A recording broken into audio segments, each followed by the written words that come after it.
like to share some of my stories and feelings during my 3-year study abroad experience. Let's start with a little bit introduction of my hometown. I come from a city called Kunming. We are known for our warm winter, and the seagulls come from Siberia to our city to spend their winter every year. 3 years ago, like the seagulls, I flew a long way from China to US, but not to spend the winter, but to do something more fun, to be a Spartan. At first, when I see our mascot, I was not as thrilled as my American peers because his appearance was so masculine, and I don't understand how he can represent girls. But after a year, I realized that Sparty does not only have a strong body, but he represents a strong will and even a lifestyle. So under the influence of the Spartan spirit, I became an RA to help new international students to learn more about MSU, about the meanings behind Sparty, and to blend into American culture as soon as possible. After 3 years living and studying in the US, I became more curious about other cultures. And at that point, I found this great program called Global Finance Studies in Belgium, and I decided to join it. I was really nervous before I went to Belgium because I had no idea what to expect. The only thing I know about this program is that we would have 15 business students and 2 filming students. We would take 3 courses and living and studying together for 4 weeks in a French-speaking town called Namur in Belgium. And before departure, I didn't even remember the names of the members in the group. But I decided to go with the flow and accept any challenges along the way. The first day we spent in Belgium was a team building activity. Thanks to this great activity, we started to learn and know more about each other. And at the end of the day, we become a pack, regardless of our nationalities and background. In a place where we know nothing about, the only thing we knew that we are all Spartans. And that's enough for us to build a team.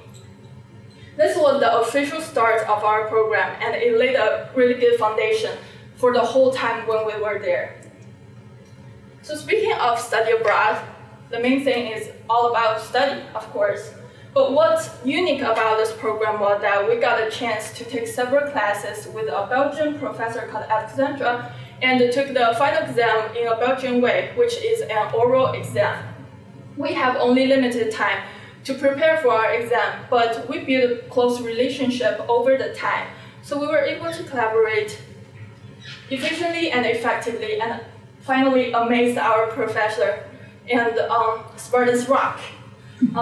After the class, we would go to a food bank to do some volunteer work to help people. There, we sort out food, and the food was coming from the grocery store near the area. We were told that if the food is near the expiration date or 2 days past the expiration date, we call it good food. And when I heard that, suddenly I realized how much I took for granted of the choices in my life. I don't have to eat those food to survive. I can choose to go to a restaurant to eat fresh food. I can even choose to study in different countries. I can choose to travel around the world, but those people, they don't have those choices. The only choice they have is to eat that food and try to survive the next day. So at that moment, I made up my mind, if I have the ability to help more people in the future, I want to provide them more choices besides their basic needs. So in addition to the academic and more serious part of the program, we also have a lot of interesting and fun field trips. This was one of them. We went to a snail farm and learned about snails. This is a snail farm because snails are nocturnal animals. They sleep under the whiteboards in the day, and they will come out at night. And this is baby snails. So after seeing the alive snails, we sat down and tried one of the snails. This is garlic bread and butter and snails in it. It sounds a little terrifying, and we were all afraid because we never tried this. This is a very Belgian tradition. But I am very proud of everybody in the group because we decided to step out our comfort zone and try something new. And after the snow farm, we all became Belgians.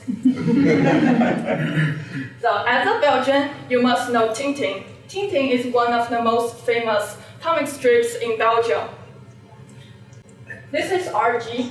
He is the author of Tintin. This is his wife, and this is Chen, one of Anjie's best friends.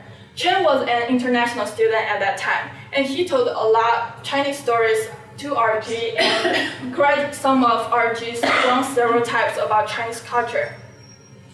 So Anjie was able to respect and embrace the differences between Chinese and French culture and integrate some Chinese elements into his work. He created a book called The Blue Lotus, where Tintin wear Chinese traditional clothes, and Chen was the stereotype of one of the characters. So I read Blue Lotus when I was little, but I didn't know the story behind it until I went to Belgium. I think that was amazing because Chen was doing something I wanted and I've been trying to do since I became an RA. That is becoming the bridge between international and domestic students. I want to represent the positive things of my culture and represent a positive figure of my country while learning from American culture. And I hope everybody can become Chen and Anjie to respect and embrace the differences, and to integrate the differences into your own culture and find a balance. Together, we are able to see the relationships between people from a higher and broader perspective, and we would be able to build a more friendlier community. And ultimately, we'll be able to build the world a safer and better place and benefit our next generations. Now, welcome on board. Let's start our journey to Belgium.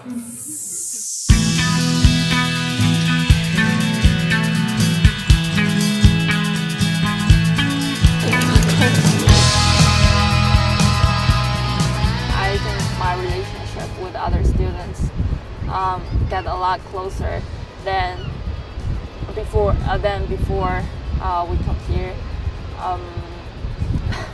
Because we really got to know each other. We live on the same floor next door, and we got to share a bathroom and a kitchen. So we'll talk and we'll sit, talk, and just general chat, like what we see, what we feel. I got a chance to say like how you feel about Namur, about Belgium, which is very interesting because you have different perspectives from me. So get a chance to kind of like integrate it into your American student culture.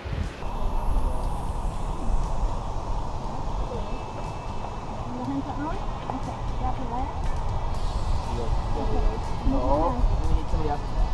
going. Keep on going. Watch the toes. Good job, Anjie. We took 2 classes with a Belgian professor, which is awesome. And we did our final exam in a oral formation. We learned that the full grade is 20 points, and 10 is pass, 15 is very good, and over 15 is like excellent, like 16, 17, and 18, 19 they never gave that. They've never given that grade to a student. So one group got 17 and the other 2 got 16. This is like very impressive. We went to the Tintin Museum, and Tintin is one of my favorite cartoon characters, or say comic strip characters. I've read all of them, but what caught me at that moment was the Blue Lotus, because I was in China and I was 12. RJ met an international student back then in Belgium, and this Chinese student Chen helped him understand the Chinese culture better, and he gave up some stereotypes he used to hold. I think this is very powerful, and it is very impressive because that is what I wanted to do. As an international student, I want to give a positive figure and give more positive, or say, tell my American peers more positive things about China, and hope someday they can go there. Sometimes we don't like some things about our country, but I think that's a very minor. If you're in another country, in another culture, you should do like positive things. You should like try to, like what Chen did, try to eliminate the bad stereotypes like other people hold.